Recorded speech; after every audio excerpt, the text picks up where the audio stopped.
स्वीकार करें। या देवी सर्वभूतेषु शक्तिरूपेण संस्थिता नमस्तस्यै नमस्तस्यै नमस्तस्यै नमो नमः। रजावत हवेली से केहू खाली हाथ ना जाला। केसर दुल्हन सबके अनाज देके विदा करिहा। जी माँ जी। जय माता रानी।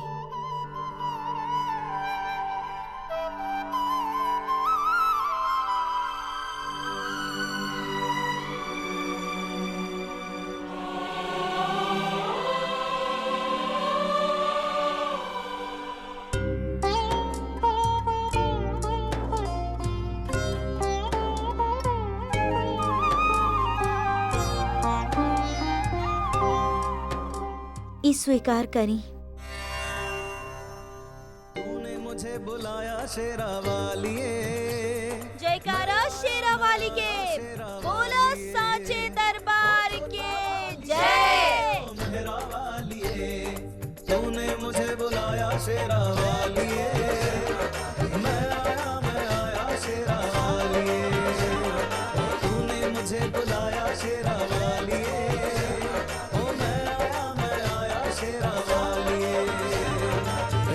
बोलो जय माता दी, सारे बोलो जय माता दी, आते बोलो। कहाँ जा रहा बाड़ी?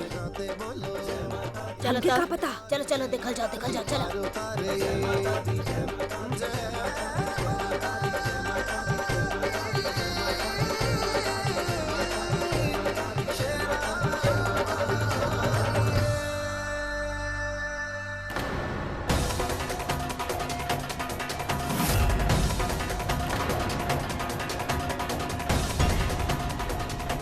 का बात बा? हमने के सत्कार में कोनो कमी रह गई?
सरहद बाद में दादी तू यकीन ना करबा, वो जमीन हम जिकरा खातिर इतना महीना से लड़त रही, आज की अदालत हमार पक्ष में फैसला ले ले बा। ई त बहुत बड़ चमत्कार है। तुहार तकदीर आज करवट बदल ले। बधाई हो अधिराज।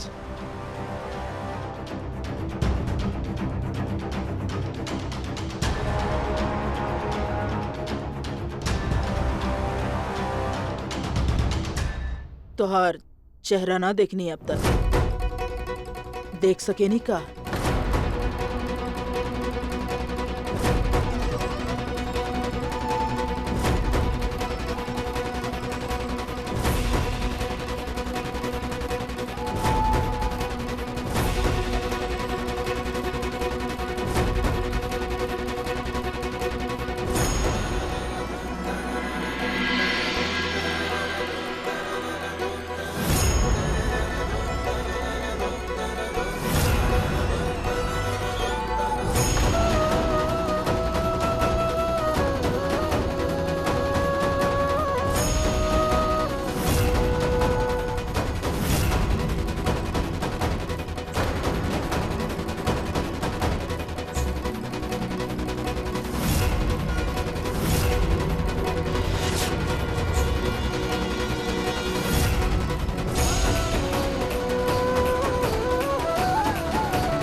का पता तोहार होए वाले बीवी तोहार तकदीर बदल दे। वैसे कहे ले लोग कि आपकी पत्नी जब आपके जीवन में आवेली तो अपन भाग्य के साथ लेके आवेली। तू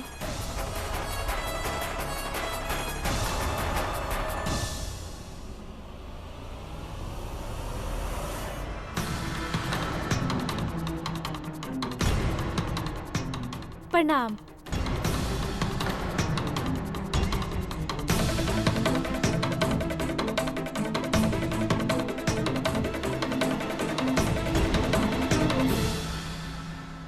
उ हमार डोली वहाँ आंगन में ही रह गल रहे, पर दुल्हन की सही जगह तो अपन ससुराल में होखेला ना, तो हम खुदे आ गए नहीं। हमके तो अभी भी यकीन ना हो रहा कि आप हमार इतना अच्छा स्वागत कईनी। हमार पैर धोनी, हमके शगुन देहनी, हमार पूजा कईनी। तोहार स्वागत वो रजावत हवेली में? लड़की, तोरा से जितना काम रहे उतना काम हो गए। तोरा से ब्याह करे के रहे कर ले ली। तोहार डोली ना लेके आइले काहे कि तोहार एक घर में कोनो जरूरत नहीं है। ऐसे अपन मुंह ढावा और निकला जैसे, वरना धक्का खा के जेबू का लड़की। जाई, लेकिन अभी अभी ता हीरा जी ना, सासू माँ जी हमके शगुन के सिक्का देहली, चुनरी देहनी और हमके बहुते प्यार से कहली कि ई घर में हमार स्वागत है और आप हमके जाए खातिर कह रहल हैं। शायद आपके केहू बतैलस ना कि घर के बहू के गृह लक्ष्मी भी कहल जाला और घर आई लक्ष्मी के केहू वापस जाए खातिर ना कहेला, है ना? धोखा से घर में घुसैलू। हाँ, बाकी धोखा देहल तो चौहान के खून में बा और तू आ जाके अपन जात दिखा देलू। हम आपके सासू माँ ना बुलाई। वो ऐसा लगा था जैसे दूरी है हमार बीच। हमार पति आपके माँ जी कहलन ना, तो आज से हम आपके माँ जी ही कहब। तो माँ जी, हम आपके कोनो धोखा ना देनी, बल्कि घर के बहू होए के नाते हम ही घर के इज्जत रखनी। अगर रजावत खानदान के बहू अकेली है थी तो लोग 100 तरह के बात करत। यही खातिर हम अपन देवी माँ के आशीर्वाद और उनकर भक्तन के साथ अपन घर आईनी। हम सही कहनी ना माँ जी? बड़ा जल्दी बना तारा के रजावत बने के। बाकी याद रखिया, तू चौहान पाड़ू और चौहान ही रहबो, रजावत ना बन पाइबो। और चौहान के कोनो औकात नहीं खे घर में। नौकर लोग के भी ऊपर रखतानी तोहरा से। ऐसा ना कहल जाला माँ जी। घर के नौकर जी आपकी दिन रात सेवा करेले, वो भी तो घर के सदस्य ही है ना। बहुत बोले लू लड़की, चुप हो जाना तो। वरना का माँ जी? अधिराज देखा का बोल रहल बड़ी लड़की। अरे आप इतना दूर काहे खड़ा हैं? पास आई ना। पति और पत्नी साथ में ही गृह प्रवेश करेले, है ना?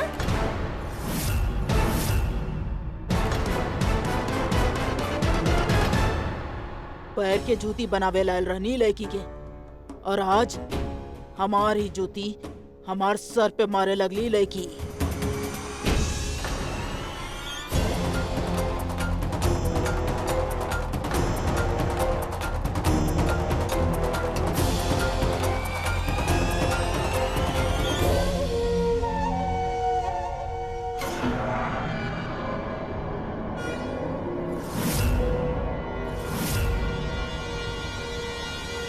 देवी चौहान कल तक भीगी बिल्ली बन के घूमत रहलू और आज शेरनी बन गई। हमार शिकार करबू तू, अधिराज रजावत के शिकार। देवी चौहान ना, देवी अधिराज रजावत। अधिराज रजावत।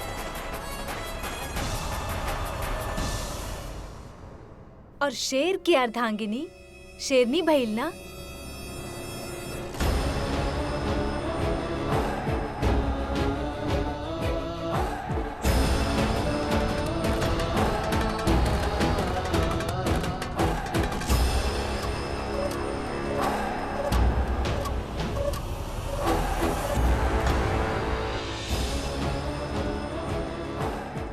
कल तक तू हमार जीवन में राक्षस रहले, लेकिन अब पति बाड़ा हमार। तैयार हो जा, बहुत कुछ बदले वाला है। बदलता तू गईल बाड़ू देवी चौहान।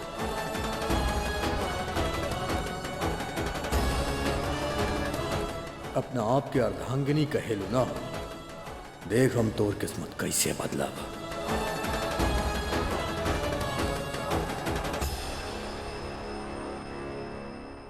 सोच का रहल बड़ा अधिराज, बता दे लड़की के कि वो दुल्हन ना नौकरानी बाड़ी और नौकरानी ही रही। अरे वाह माँ जी, आप इतना जल्दी हमारी बात समझ गई नी। यह तम आपके कहत रहनी कि मालिक और नौकर एक जैसन होवेले। अब से हमारे घर में यही होई। थैंक यू माँ जी।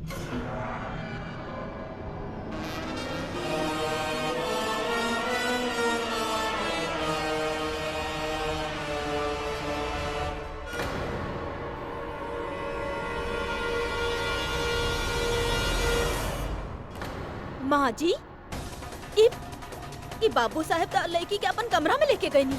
का हो रहल भाई सब?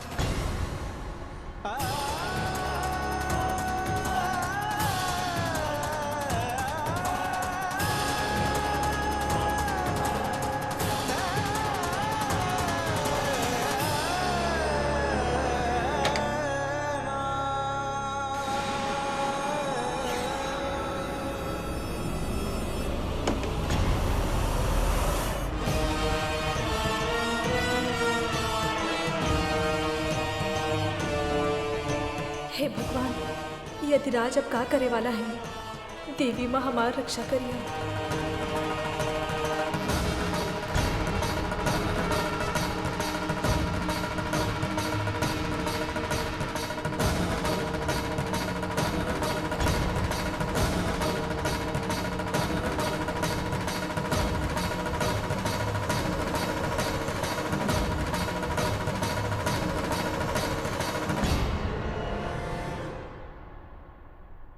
तोरा के का लगा था लड़की?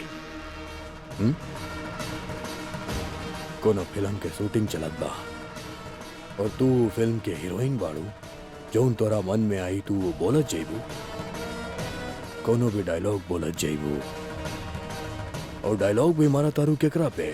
हमरा ऊपर, हमरा अम्मा जी के ऊपर। आपन बदला तो बाद में लेबा, पहले आपन अम्मा जी के बेइज्जती के बदला तो ले ली।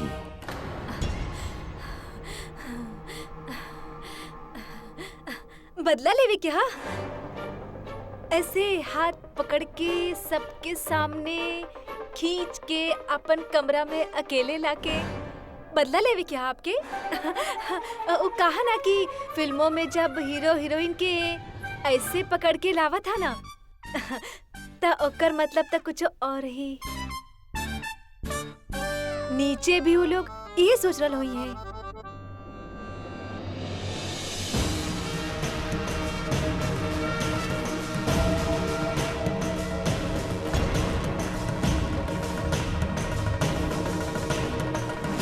रुक जा देवी, आपन डर के सामना करा।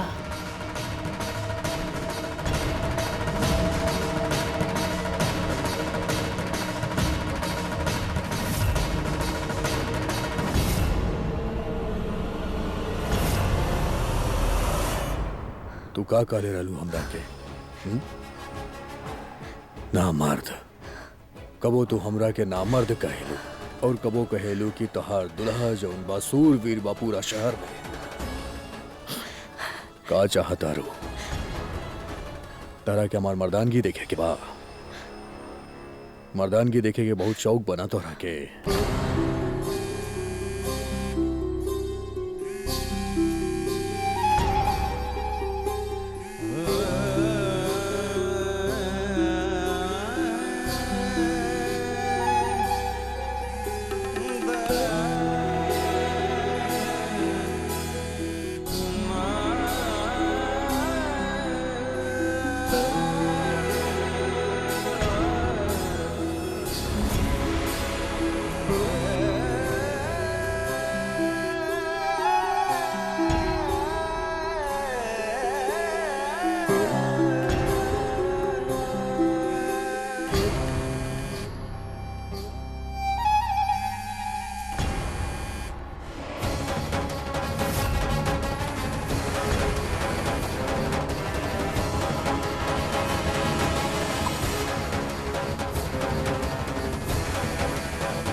का भइल भैया जी? अंबिका पहले देवी के फोन के घंटी बजत रहे, लेकिन अभी फोन बंद आ रहा है। कहीं वो लोग, हम जाके देख के आवत है। भैया जी ना, आप वहाँ ना जाए। वो लोग ता अरे वो लोग का करी? हाँ? का करी वो लोग? फिर उसे हमार बेइज्जती करी या फिर हमार जान ले ली बार? हम क्या अपन जान के परवाह ना अंबिका, हम क्या अपन बच्ची के परवाह? हमके भी ओकरे ही परवाह है, यही खातिर हम बोल रहल हई। भैया जी काले है ना कि ओकरा पर भरोसा रखा, तो हमनी के भरोसा रखे के पड़ी। इतना बड़ कुर्बानी देला सब बच्ची परिवार खातिर। भैया जी अगर आप वहाँ पर गईली ना तो ये साबित हो जाए कि आपके ओकरा पर भरोसा ना है। ना हमके अपन बच्ची पर पूरा भरोसा है। तब बस ये 24 घंटा की बात है भैया जी, बस 24 घंटा अपन मन के काबू में रखी प्लीज। और अगर ओकर बाद भी देवी के फोन ना लागल ना तो हम खुद थाना चलब, रिपोर्ट लिखवाई उन लोगन के खिलाफ। बस रिपोर्ट लिखवावल, पुलिस स्टेशन, कोर्ट कचहरी, इसे हमेशा बात बिगड़े ले। हे भगवान, कोनो दूसरा रास्ता दिखा दा। भैया जी कबो कबो सिर्फ एगो रास्ता बच जाला, वो रास्ता जे हमार देवी चुनला सा। लेकिन अगर जरूरत पड़ल ना तो हमनी दूसरा रास्ता अपनाइब। बस भैया जी 24 घंटा में फैसला होइए जाई, है ना? तहार चाचा जी के इतना भी समझ नहीं खे कि लड़की के नया नया ब्याह भइल बा, ब्याह के बाद पहला दिन बा हमरा घर में, ओकरा दुल्हा के घर में। ये वक्त अपन उ दुल्हा के साथे बिजी हुई, ये कोनो टाइम बा फोन करे के। तोहरा और हमरा बीच में अब केहू ना आ पाई, ये फोन भी ना आ पाई। ये फोन अब आज से हमरा पास ही रही। आज के बाद तू और सिर्फ हम, ना तहार परिवार हमनी के बीच में आई और ना केहू। तारा के बहू बने के बहुत शौक बना ले की। समझ गई लू ना? हमार पति कबो गलत होइए ना सकेले, यही खातिर तो उनकर हर बात माने के मन करत था हमार। और जो लड़की के पति आप जैसन होए ओकरा आर का चाहिए? ओकर सारा खुशी आपसे ही है। आपके घर ओकर घर, आपके कमरा ओकर कमरा, आपके हर चीज ओकर चीज और ओकर हर चीज आपके। अच्छा भइल आप हमार फोन ले लेनी, पुराना हो गेल रहे। आप समझ भी गए नहीं वो बात। नया पति नया फोन लेके दी ना। और आप बिल्कुल चिंता मत करी, हमके जब भी फोन करे क्या, जब भी आता है हमारे परिवार के, आपके फोन तो हाँ ही, हम आपके फोन से कर ले। बहुत अच्छा कहनी आप।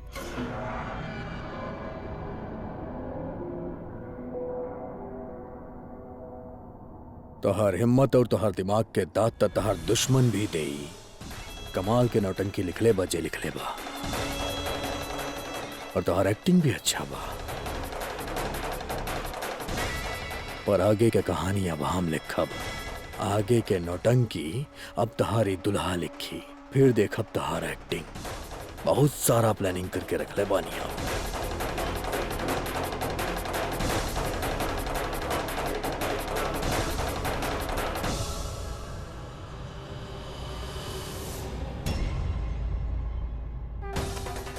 हे देवी माँ, ऐसे ही हिम्मत देवत रहिया।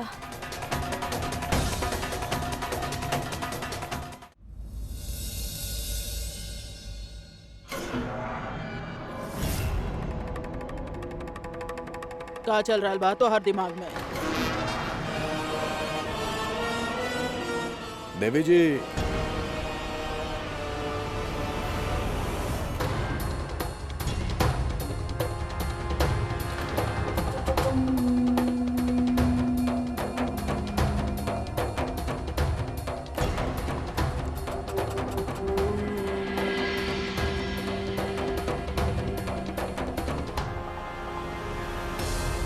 सब चला हमरा साथे।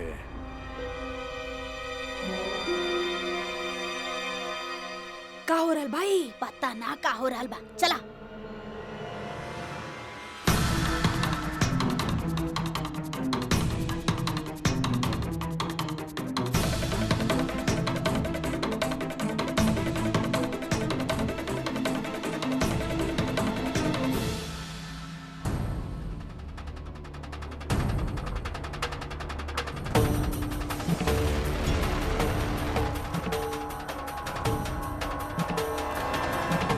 जब नई दुल्हन घर आवेले त घर देखे ले, घर वालन से मिले ले, तब जाके वो दुल्हन कहलावेली, घरवाली कहलावेली। का लग गए सिंदूर, बन गई लू दुल्हन। तू है कहले ना, बिल्कुल सही कहले रहलो। हमार दुल्हन तो बन गईलू, लेकिन एकदम अच्छा बहू बने खातिर घर वाले से तो मिले के पड़ी ना। उनसे भी जिनकरा से आज तक ना मिलू।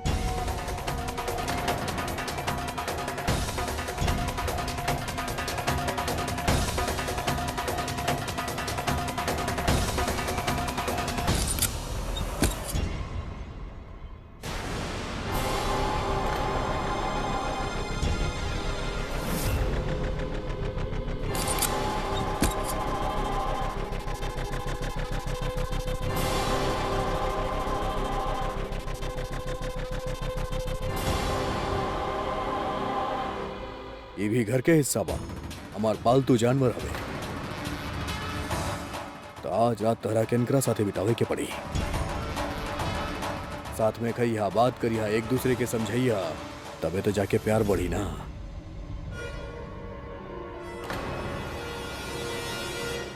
और हो सकेला तहरा से कंप्लेन करे हमार आज टाइम नहीं खे ना, काम में बिजी रहेली, त कबो कबो खाना देवल भूल जाली, तो ऊ भी कम नहीं खे।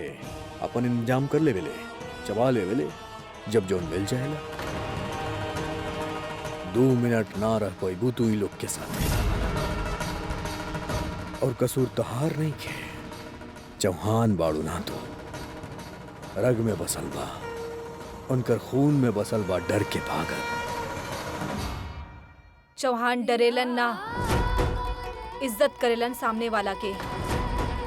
और किस्मत के साथ साथ हमार वो फितरत भी अब बदल रहा है। हम कहनी ना, हमार नाम देवी अधिराज रजावत हा। और जक्कर पति इतना शूरवीर होखे, वो डरी ना। हम ना डरब।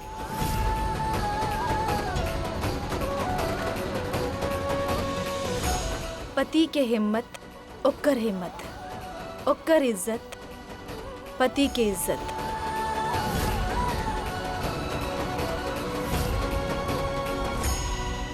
तो फिर ठीक बा, हमके भी देखे के बाकी हमार दुल्हन कितना सूरवीर बाड़ी। आज रात तू ई लोग के साथे रहबो, तबे तो हमके विश्वास होई ना कि जोन तू बोलो तारू सच बा।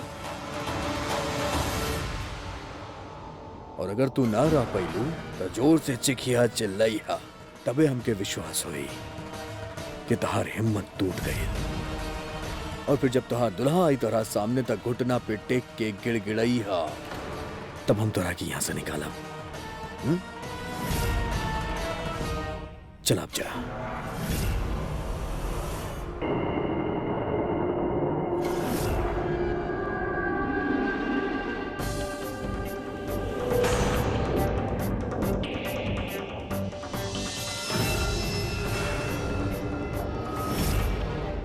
अब जा।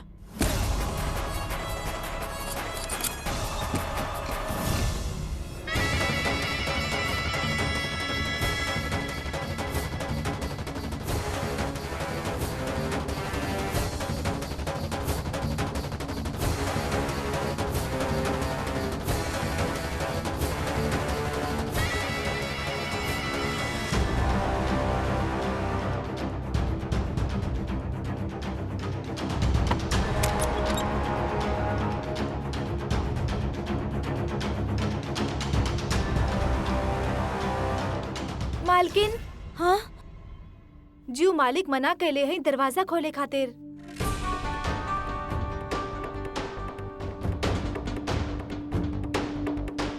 भीतर से आवाज तो ना आयल रहे ना कोनो? जी ना।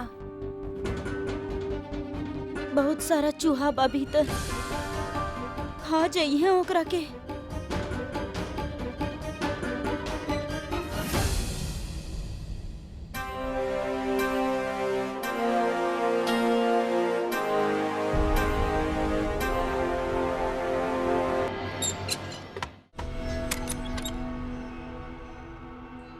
लेकी चिल्लैले की ना? अभी तक ना चिल्लैले बाई लेकी। पता ना का खा के पैदा भइल हा।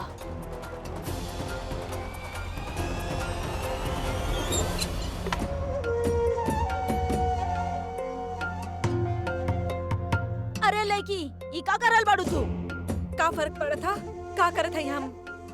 देखी के तो सब देवी के ही बाना। ना तो उतना खूबसूरत है और ना ही उतना होशियार कि सब लोगन के ध्यान खींच सकी अपना ओर। पर कुछ लोग होत हैं जो कुछो ना करेलन, पर सब लोग फेनो भी उनकरा ही देखेले। ला चल तू ना पहले खीर खा ला, ठंडा ठंडा खीर खा ला। अरे खा।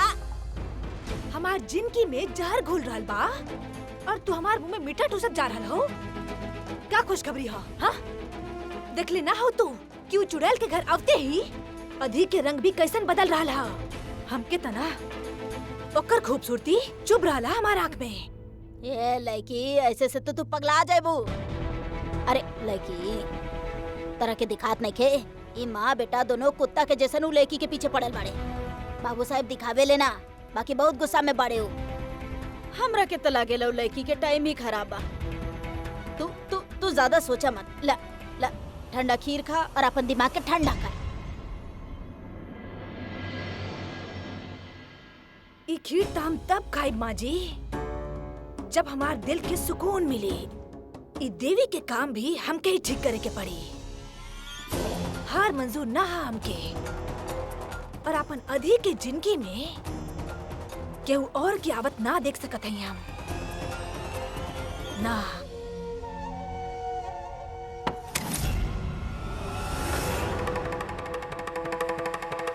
उ चिल्लावत रहली। जी ना। बहुत जबान चलत रहे ना ओकर। हमार बेटा जी ओकर जबान बंद कर देले, ओकर हिम्मत तोड़ देले। अब मजा आई। केहू दरवाजा न खोले।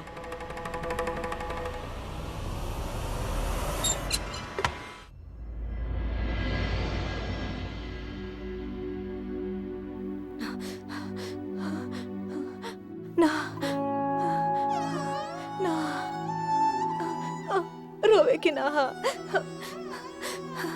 चाचा जी से वादा कर ले रहला ना हम अपन ख्याल रखब। ना देवी, ना देवी, रो ना सकेलू तू। रो के ओकर चाचा जी और ओकर बेटी के माथा रावा और चुईया से भी तो वादा कर ले रहलू। नो बारिश, नो बारिश। इस शादी पर हमार कोनो कंट्रोल ना रहे, पर शादी के बाद अब हमार और अधिराज के जौन रिश्ता होई ओकरा हम जरूर संभाल सकत हैं। ओकरा अच्छा इंसान बना सकत हैं जकरा से हम खुद शादी करे के चाहत हो कि हम दुन्नू के गृहस्थी तब भी सही हो सकेला जब हम दुन्नू के सपना पूरा होए। हम ओकर जिंदगी में इंसानियत लाई और अपन सपना अपन डॉक्टरी के पढ़ाई पूरी करब। चिल्लावे के नहा, रोवे के नहा। शक्ति दमा, शक्ति दमा, शक्ति दा। आपन टेंडर ओकरा आधा रेट पे डाल दा और सुना सारा डिटेल जोन बाऊ सर तक पहुंच जाए के चाहिए। हाँ चल ठीक बा, जय बोले।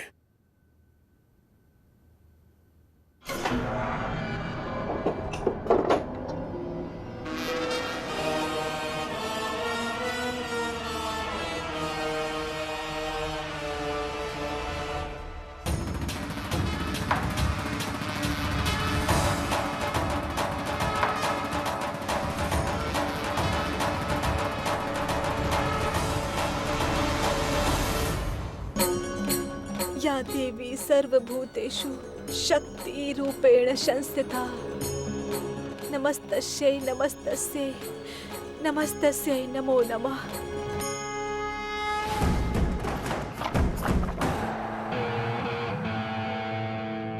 देवी चौहान नाम, देवी अधिराज रजावत। डर से जान निकल रहे पर चेहरा पे कुछ और रहे। मुखौटा पे मुस्कुराहट।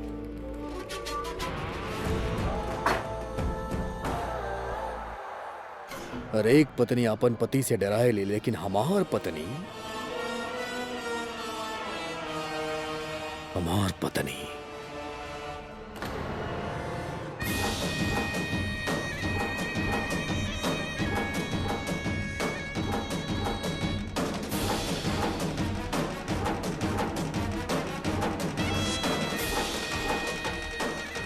हमार पत्नी चिड़िया ना हा, शेरनी हा शेरनी। हमरा बारे में तो सब कुछ पता कर ले ली। हमरा के कहा, हमरा के भी तारा बारे में सब कुछ जाने के बाना। वो सब कुछ,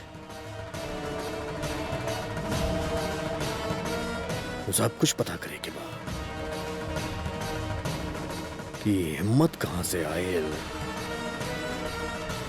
कल तक तो जबान न रहे, जब चीख से डराई तबे हमार चिड़िया बनी और फिर अपन मर्जी से डरवाई हम,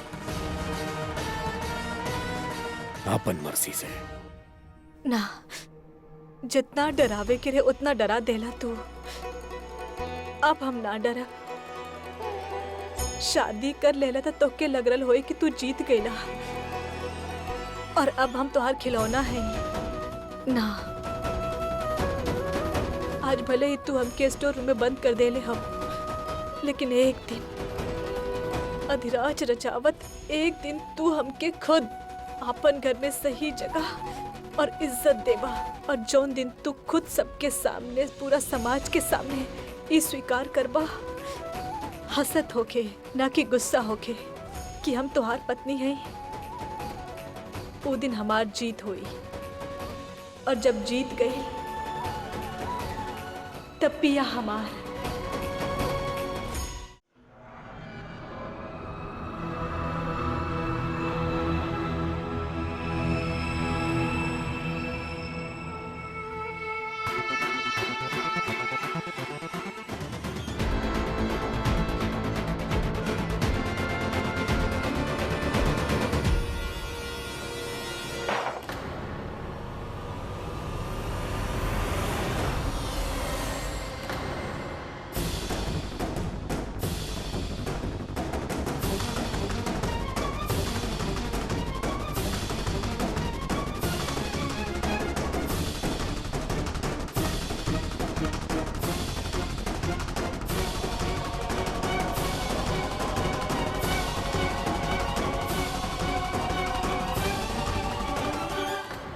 इतना आसान नहीं कि हमार दुल्हन बनाला। अब तारा के ही शौक रहे ना, कौनो बात ना, तार सारा शौक पूरा करब।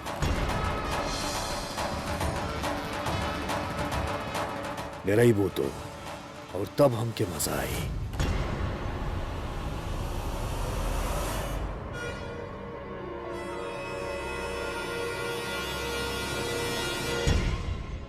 बस ऐसे ही हिम्मत रखे के हा देवी। आज हिम्मत रखबो तो हर फैमिली के, तो हर खुशू के कल सुधर जाई। डर तो लग रहा हा, पर डरे के ना हा। डर सिर्फ मन के कमजोरी हा, वो कमजोरी पर काबू पावे के हा। वो कमजोरी से जीत गईलू ना, तक कुछ भी जीत सकेलू। तो मकसद के याद रखे के हा, वो बाहर बड़का खतरनाक राक्षस के हरावे के हा। ये तो सिर्फ छोटा सा चूहा हा, गिरे के ना हा। हिम्मत, हाँ देवी हिम्मत।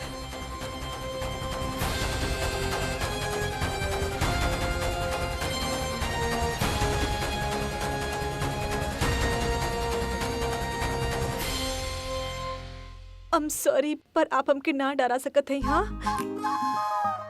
हमें घर में नया नया आयल है ना, एक खातिर के वो मिलवैले ना। हम अधिराज रजावत के वाइफ, ओ सॉरी वाइफ ना, पत्नी। आप रजावत हवेली में रहत हैं तो आप शायद ये बात समझब। अगर आप अधिराज के पालतू जानवर हैं तो आप हमार भी पालतू ही बहनी। अच्छा, तो आप ही इस सब के लीडर, छोटका अधिराज। उजे बाहर हिया हुआ घूम रहे हैं गुस्सा में, वही आपके सिखैले हई ना हमके डरावे के है ऐसे। वो भी यह करत हई।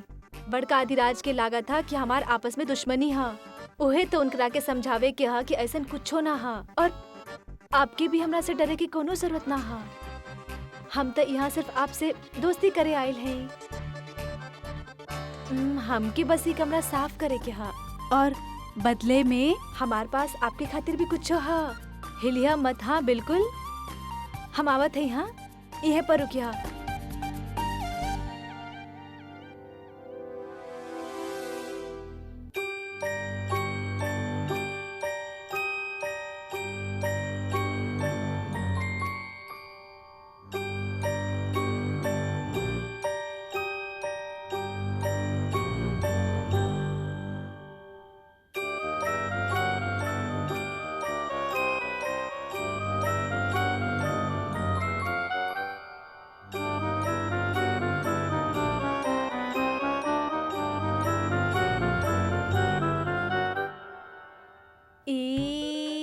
आ गए नहीं हम।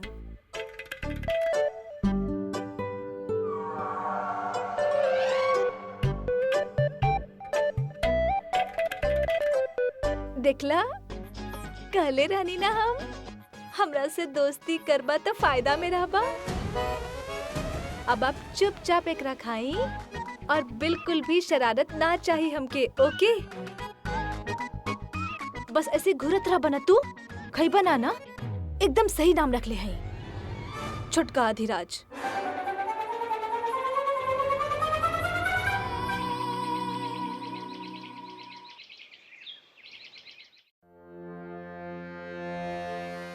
ढोलकी वैसे तो बहुत दिमाग चलेला हमार सुबह सुबह। आज कुछ ना बतेलू कितना चिखलियू नई मुसीबत। अब का बताई माँ जी, हमारे इंतजार ही भाप बन के उड़ गई। हम तक कुछ ना सुननी। माँ जी आप कुछ सुननी? हाँ खूब रोवल होई ना लड़की। कुछ ना सुननी हम। हाँ? ऐसे कैसे हो गई? अरे सारा रात उ लड़की के वो अंधेरा काल कोठली में रख ली, वो उतना चूहा के साथ। फिर काहे ना वो चिल ले ली? अरे वो चूहा लोग तो ओकरा काट खैले होखिए।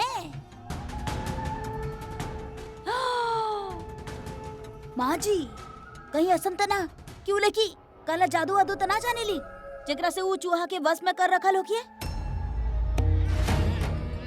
अरे हम पड़ गए नी चूल्हा में। माँ जी सोची अगर वो लड़की काला जादू जानत होई तो एकरा से तू अपन बाबू साहब के भी अपन वश में कर सकेली। हाँ पर अम्मा जी यो तो हो सकेला ना क्यों लड़की कोठरी में रहे ही ना।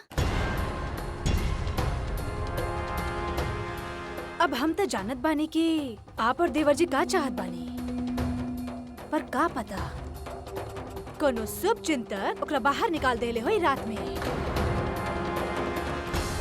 हमरा हुक्म के बिना केहू ओकरा कैसे बाहर निकाल पाई भाभी जी? उ छोरी हमरा हुक्म से अंदर गई रहे और हमरे हुक्म से बाहर आई। आई देखी तो सही।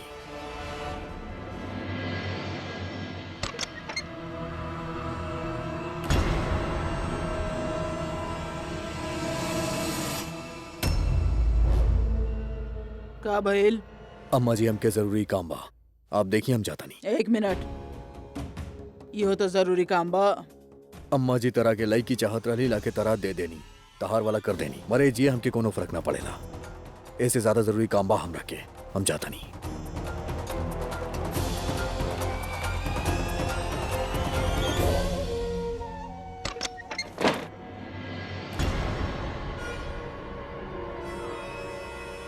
हे भगवान,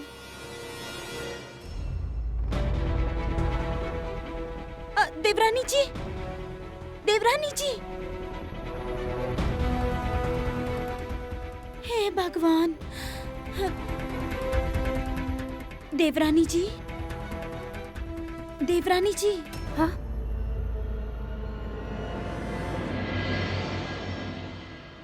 आप लोग यहाँ?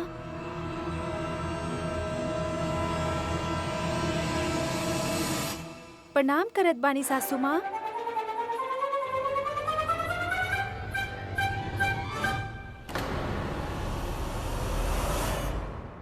जल्दी रिश्ता बनावे के बहुत शौक बना तारा के, तब बस ऐजे बैठ के रिश्ता संवारते रहा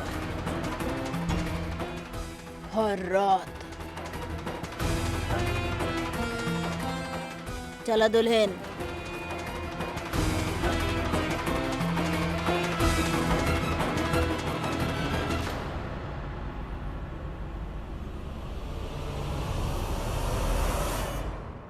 एक रात तो इतना मुश्किल से कटल हा, हर रात कैसे।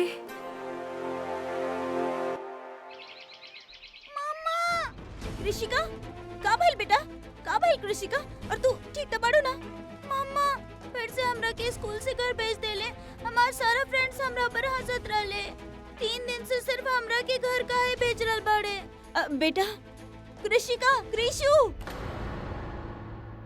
आखिर चाहेला का ई अधिराज हमनी से? अरे पहले ही घर के 2 बेटी की जिंदगी बर्बाद कर चुकल बा। एक तब हमनी के ननद जी के और दोसर देवी के, और अब घर के तेसर बेटी यानी हमार कृषु के पीछे पड़ल बा। हमरा समझ नहीं के आ रहल कि उनकरी दुश्मनी के आग कब बुझी। सब ठीक हो जाई, तू चिंता मत कर लेखा। देवी की भी कोनो खबर ना अब तक। हम अभी के अभी पुलिस स्टेशन जाते हैं और ये दोनों बात के हम कंप्लेन करते हैं वहाँ जाके। हम मानत है कि पुलिस स्टेशन में बैठे सब लोग अधिराज के लोग हैं, लेकिन फिर भी हमके कंप्लेन करे से कोनो रोक नहीं के सकत। ना भैया जी, जल्दबाजी में काम बिगड़ भी सकेला, और देवी के गईल 24 घंटा भी ना भइल हा। भैया जी, पुलिस के पास जाए के हमारे पास आखिरी मौका हो सकेला। हमनी के ओकरा ऐसन गवावे के ना चाहिए।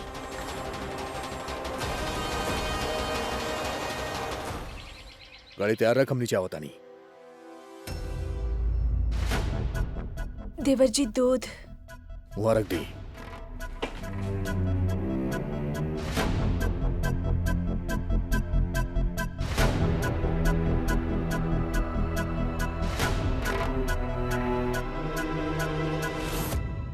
तोहरा के परेशान ना करे के चाहत हैं, पर हम जानत हैं कि आप नाराज हैं। हम ये भी जानत हैं कि गलती हमार फूटल किस्मत के बा जो हम मंडप में देवी की जगह बैठ गए नहीं। हम ये भी जानत हैं कि हमार फूटल किस्मत ना होई तो आज इस दुनिया में हम अकेली ना होई।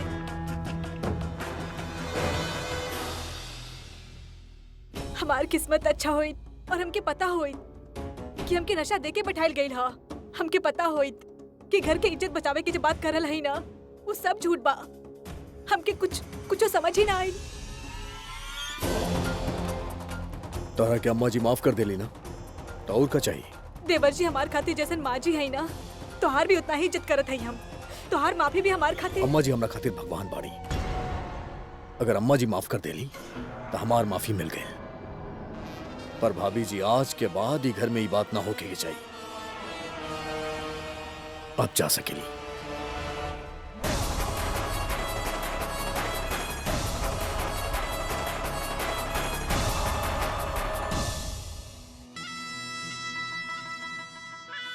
जे चाहे फौरन मिल जाता।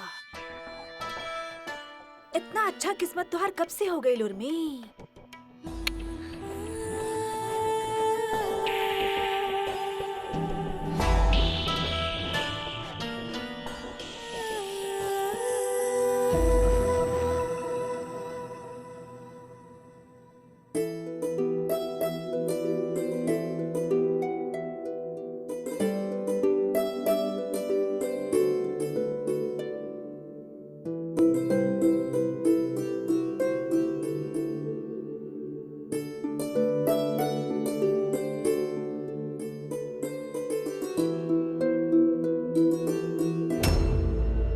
भगवान, तू बाहर काहे आ गइलू? माँ जी देख लेता ना, तोरा के कोठरी में ही रहे के बा। रात के रहे खातिर कहले रहनी वहाँ। दिन के बारे में तो कुछ ना कहले रहनी। दिन तो हमार भइल ना, जहाँ चाहे जाए। बहुते बहादुर बाड़ू तू। ना माँ जी से, ना देवर जी से, और ना ही चूहा से। केहू से भी डर ना लागेला तारा के। और कोठरी में भी सो गइल रहलू। हमरा के ता नींद में भी डर लागत रहेला। जेठानी जी, सच कही डर तो हमके भी लागत रहे, पर हम केहू से कहनी ना। हम सोचनी अगर आज हिम्मत दिखा देनी तो शायद आए वाला कल सुधर जाए। आप भी सोचिए बारे में। सिर्फ हिम्मत से ही हम आज लिखब कल। हमरा की उम्मीद दे रहल बाड़ू। ई घर में त केहू केहू कबो कुछ बतैले ही ना।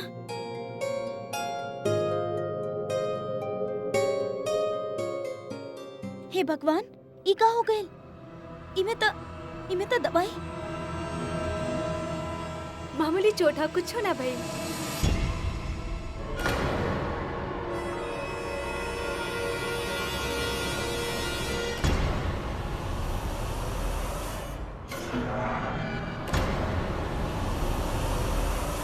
ओहो जेठानी जी, हम आपसे उहे कहल है ना कि हमके खुद अपन पति कहलस हा कि घर के देखा, लोगन से मिला।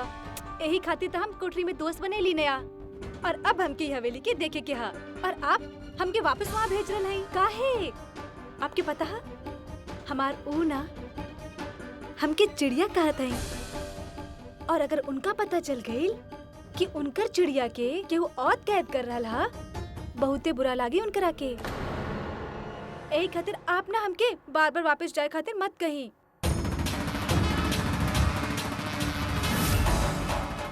और हम तो उनकर दिल में कैद हैं। हरू हमार।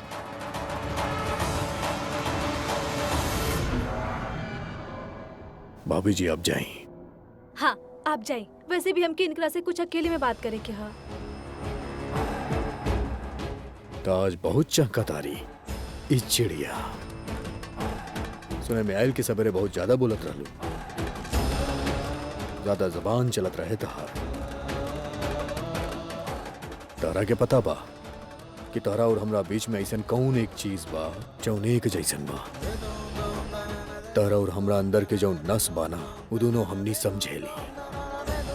तू हमरा अंदर के हैवान के और हम तोरा अंदर के शैतान के अच्छा तरह से समझेली।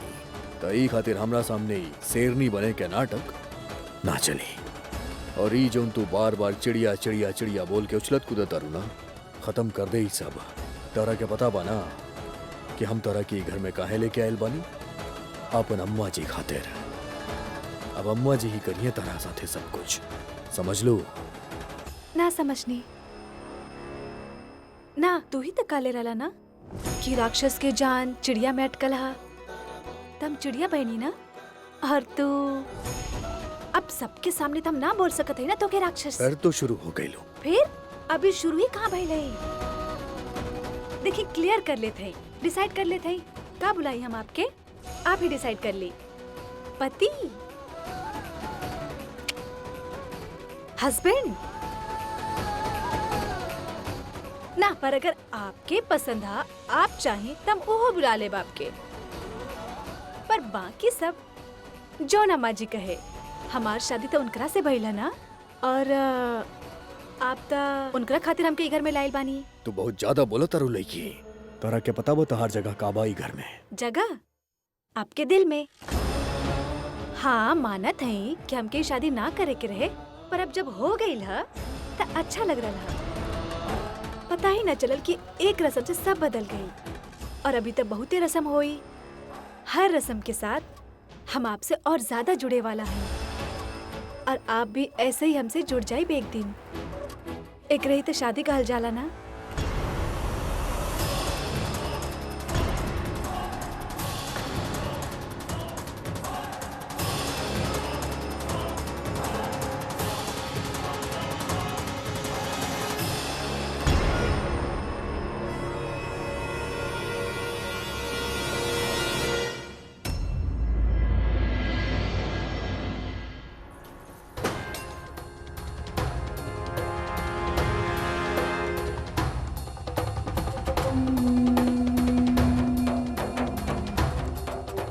अरे लड़की, तोहार जीवन में ना कुछ आगे ना बढ़ी, बस तोहार चेहरा के झुर्री बढ़ी।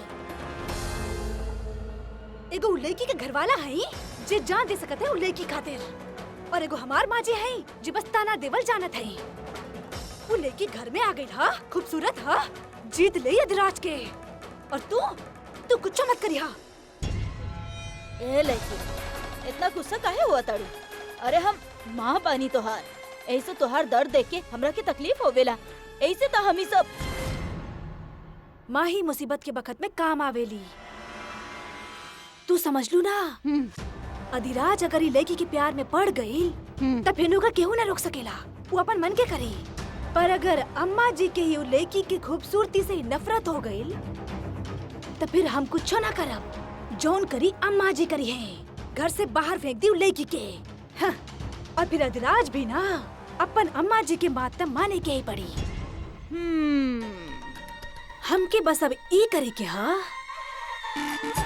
कि अम्मा जी के कान भरे के हा उन लड़की के खिलाफ।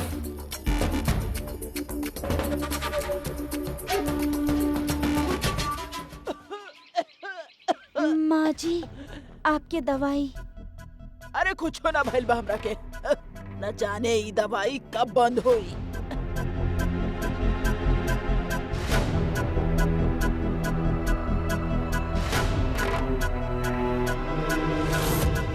अरे सुना केसर दुल्हन, वो चौहान के लड़की के तोहार पुरान कपड़ा और जेवर दे देलू ना। जी माँ जी। रजावत के हवेली में नौकर भी रजावत के इज्जत के मुताबिक कपड़ा पहने ले।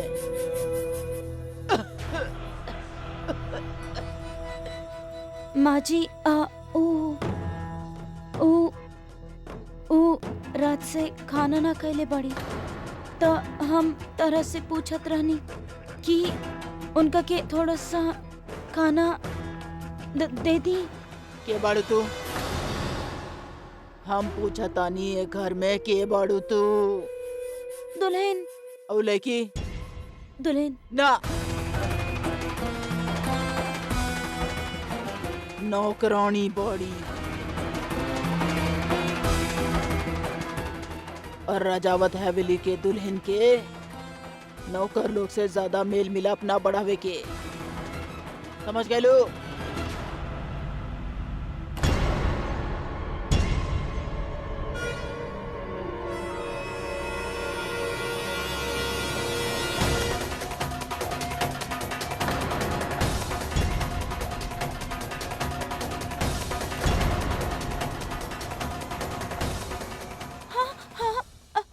दुल्हन, ये तोहार पुरान कपड़ा और जेवर बाकी। माँ जी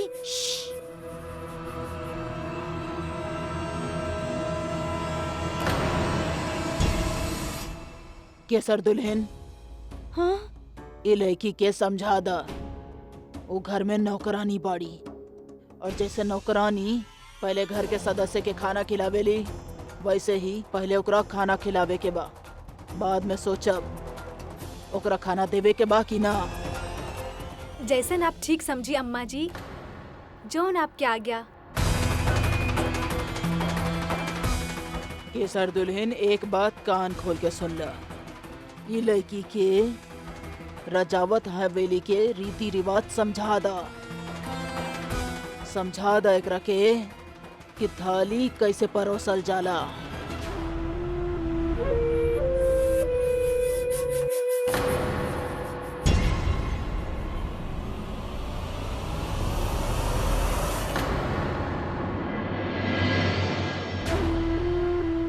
केहू के उतरल कपड़ा पहने से केहू राजघराने के ना बन जाला। जितना साज श्रृंगार करे के रहे कर ला लड़की। हम दिखाए तोहरा के रहे के ता हमार जूती के नीचे ही बा।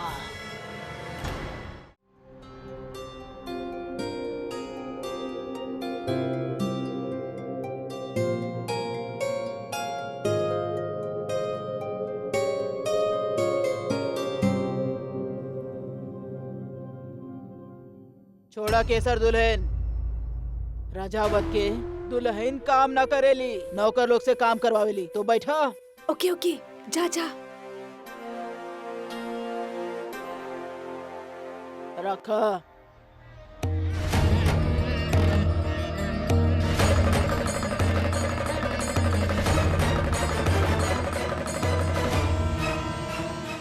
और लीना अम्मा जी।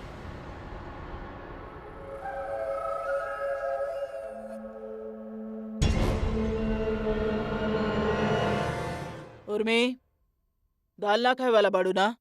लावा हमरा के दा।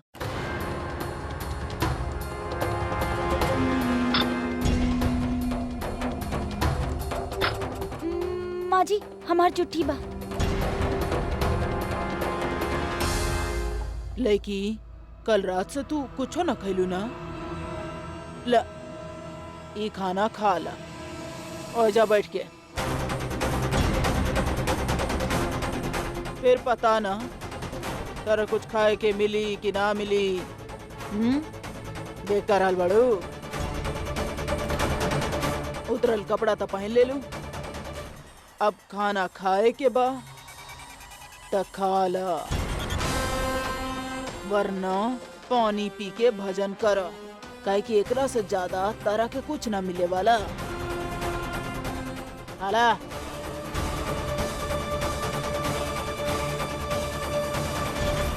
सोच भी कैसे लहलस के धंधा के बाद हमरा से करिए और धंधा के वो और के साथे करी। रामा पता कर कि हमरा पीठ पीछे का भइल रहे। का भइल बेटा जी, गुस्सा में काहे बाड़ा? कुछ ना अम्मा जी, जय भोले। आजकल जौन बा लोग बहुत हेर फेर करेले। धंधा के बाद हमरा साथे कैले और धंधा के और के साथे, और यह चक्कर में खाना ना खैनी हम। बहुत भूख लागत बा, कमरा में जाता नहीं, खाना भिजवा दूंगा। सुनी, आप सही समय पे आके हमार हाथों पाप होवे से बचा लेनी। एगो काम करत हैं, अम्मा जी अपन हाथ से परोसली हैं हमके। त अब पहला निवाला ना ई थाली से ही खा ली आज।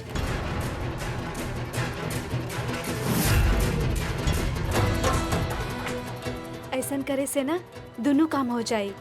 हमार धर्म के पालन भी हो जाए और अम्मा जी की आज्ञा के पालन भी हो जाए। तो हम आपके हाथ से आपके खिलावत हैं। पति पत्नी के प्यार बढ़ा था ना जूठा खावे से।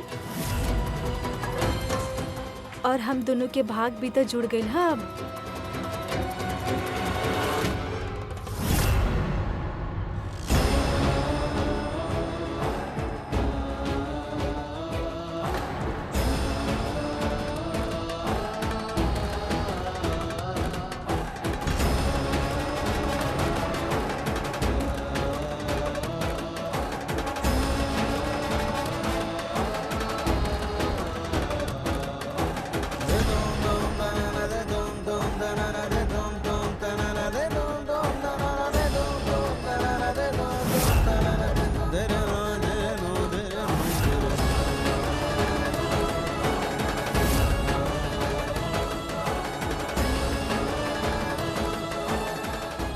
तीखी मिर्ची बाड़ू तू लड़की, तारा की खेल में बहुत मजा आवत बना।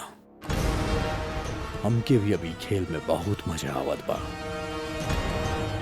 अजगर बानी हम, आंख से आग निकलेला हमार। ई ना होके कि आग में जल के राख हो जा तू।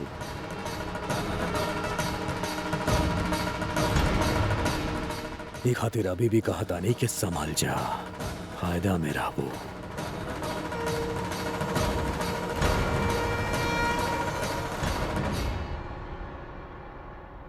अम्मा जी लड़की के भी अलग थाली दे दा।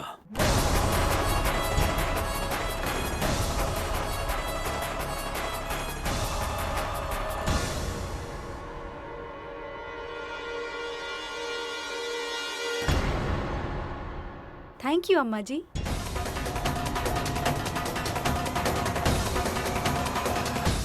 ढोलकी, तू कुछ सुन लू?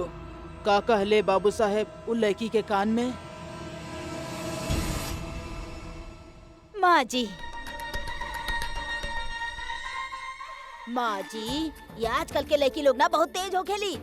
हाँ, अरे अपन काम निकलवावे खातिर अपन रूप के इस्तेमाल कईल बहुत अच्छा तरह से आवेला इनका के। आपके तना भाग ही फूट गई।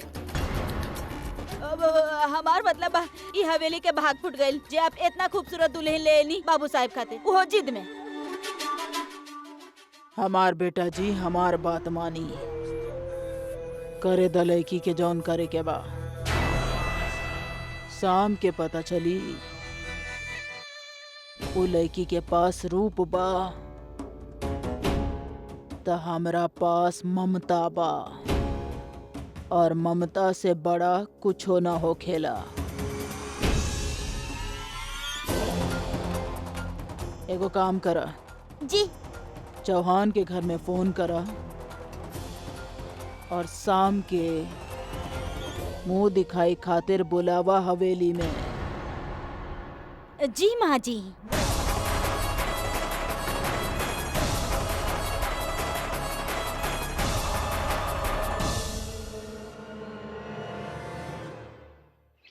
इली चाय। पूरा 24 घंटा होए वाला है, लेकिन देवी के अभी तक कोनो खबर ना है। अरे ओकरा पता है कि ओकरा खातिर हम कितना परेशान हो रहा हो। फिर ओकरा का भइल लेसन कि हमें काम करते लेखा हम पुलिस स्टेशन जाते हम। आप ऐसे कैसे चल जाए? देवी के फोन हुई। देवी कैसन बारू बेटी तू? जी हम बांसुरी बोल रहल बानी। आज शाम के माँ जी आप लोगन के मुंह दिखाई खातिर न्योता देले बाड़ी, आ जाइए। जी भैया जी, का भइल भैया जी? का कहली देवी? रजावत परिवार से फोन रहे, वो घर बुलेले बाड़े। देवी के मुंह दिखाई के रस्म खातिर। अच्छा, बहुत फिकर हो रहा उनकरा के रिश्तेदारी निभावे के। पक्का यो माजी के कोनो नया तरीका होई हमनी के नीचा दिखावे खातिर। हाँ शायद, लेकिन तैयो हम वहाँ जाए कहे कि अपन बच्ची से मिले खातिर हमारे पास कोनो दूसरा रास्ता ना है। हम जरूर जाए।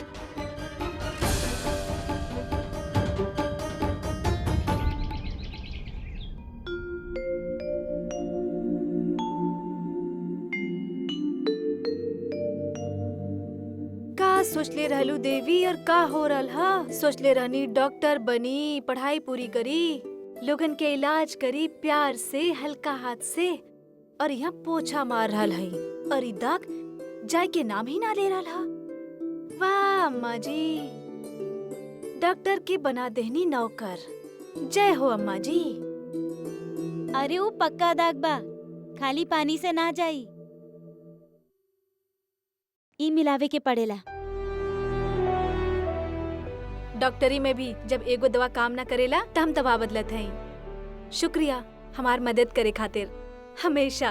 आप बहुत ही समझदार बानी, ई घर के लोगन के भी जाने नी।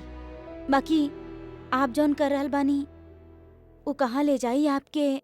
डरी मत जेठानी जी, ई हमके ई घर में अपन सही जगह पे ले जाई।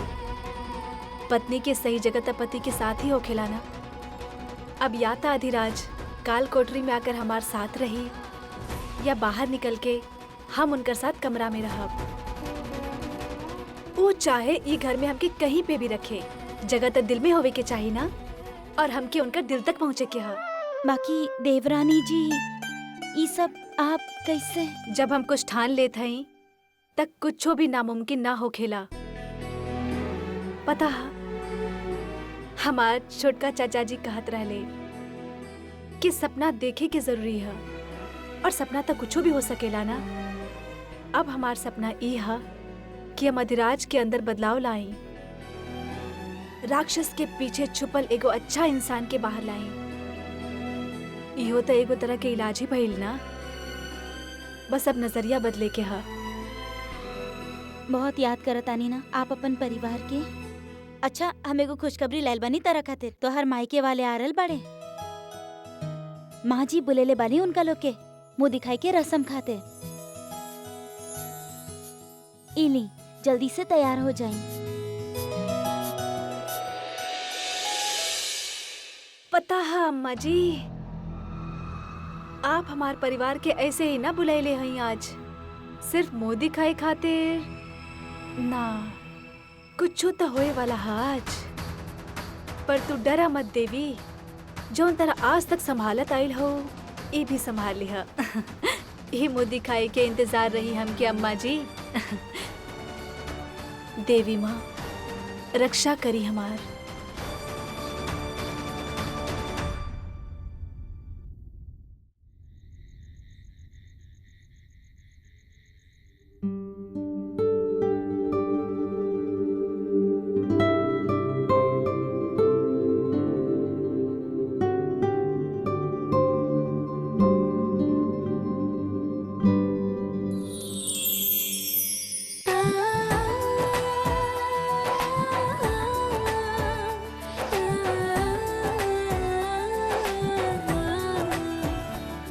देवी।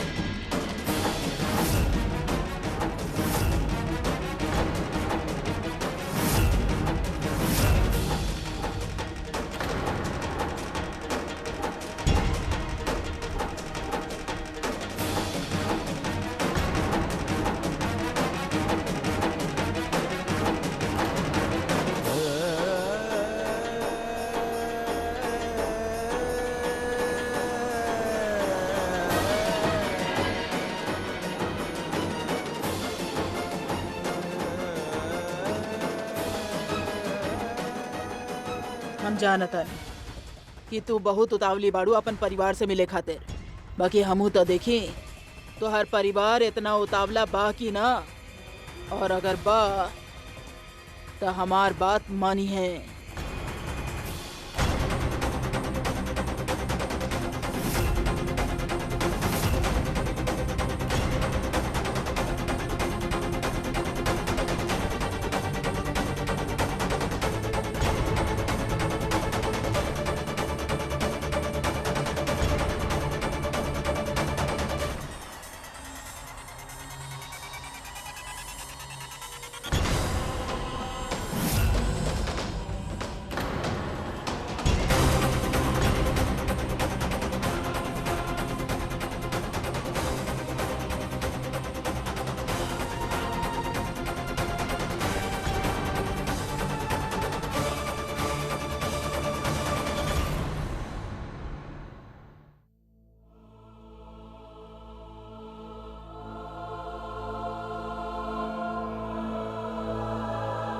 तू लोग सब बांट ली है, ये सब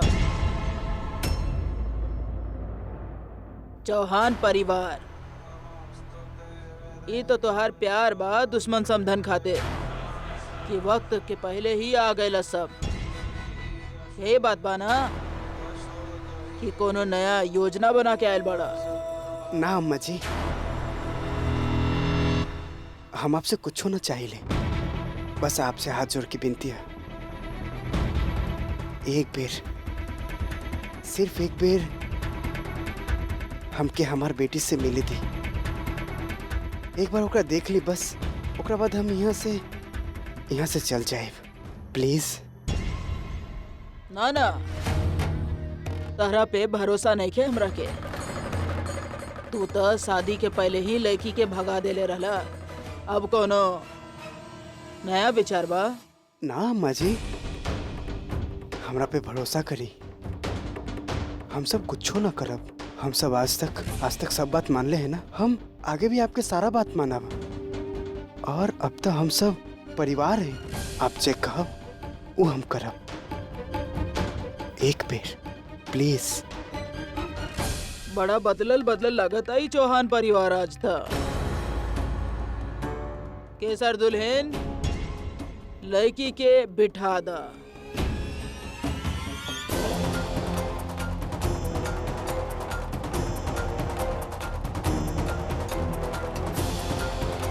देख रहल बानी हम अपन खून से मिले के तड़प।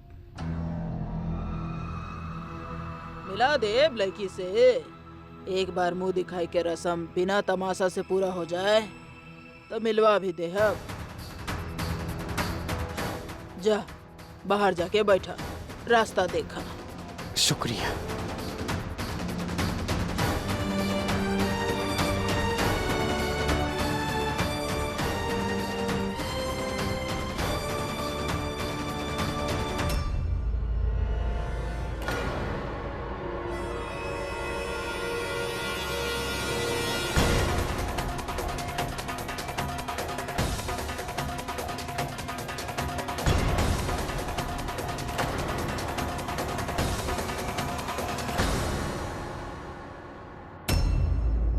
अम्मा जी, उजे लाचे वाली आए वाली रहली ना, उ ना आ सकल, बीमार हो गई हूँ। ये तो बहुत बुरा भइल। आज हमार दुल्हन के मुंह दिखाई बा और कार्यक्रम ना होई।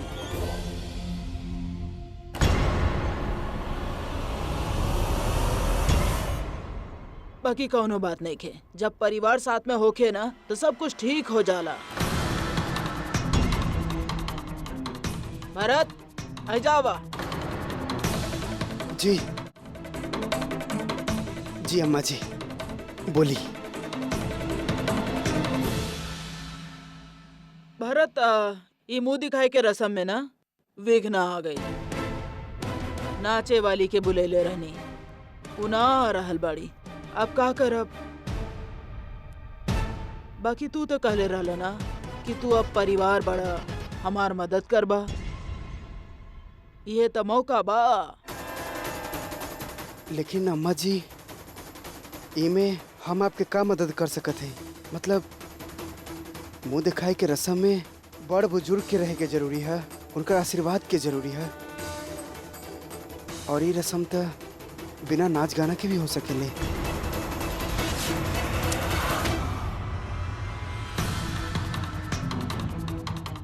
अब तू हमरा के सिखाइबा कि राजावत हवेली में रस्म कैसे हो खेला। तोहरा के तोहार बेटी से मिले के बा कि ना? मिले क्या? मिले क्या? अब बताएं, का मदद चाहिए? ई भइल ना बात। देखा, नाचे वाली तो आवे वाली नहीं खे। अकी तो हर बहिन तो आइल बाड़ी।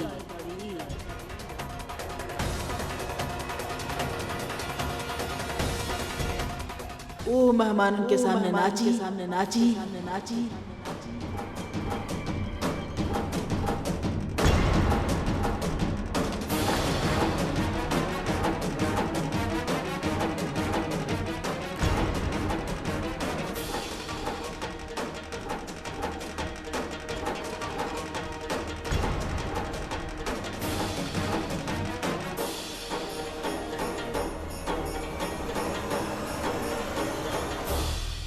इतना झटका काहे लगल तारा के? अंबिका के तो नाचे से कोनो एतराज ना होखी।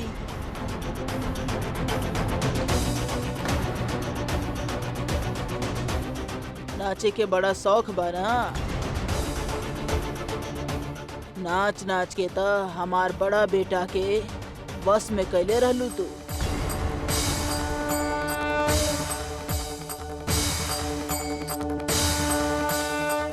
अब हवेली में नाची, मेहमानन के सामने।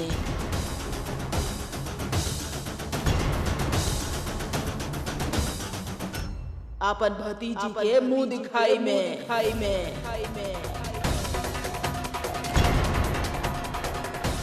नाची ना,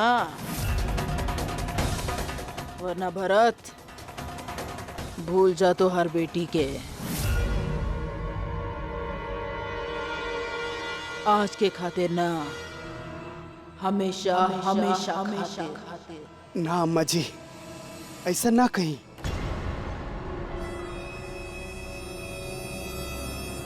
घुंघरू,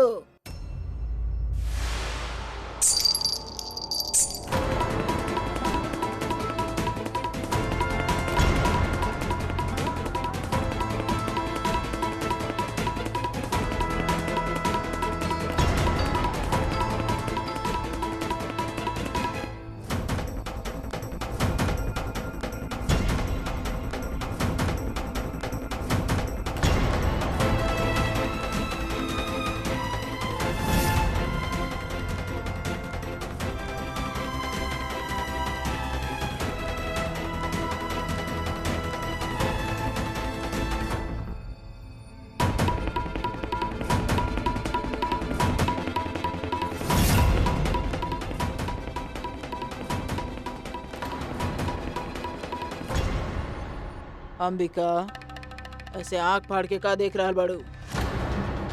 तारा के पता बना, आज हमार दुल्हन के मुंह दिखाई बा।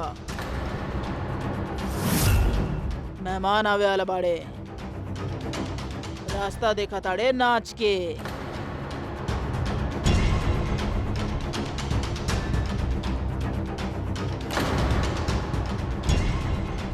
चला, नाच शुरू करा।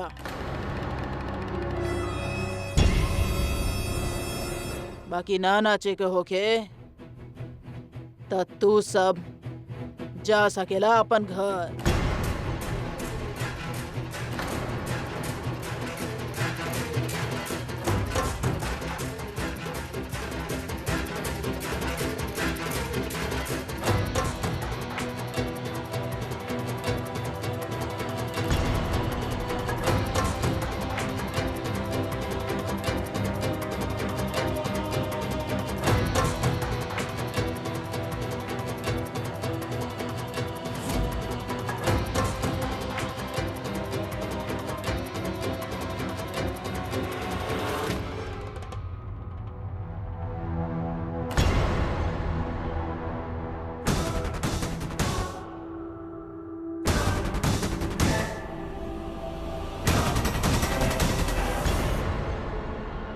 रुकी रुकी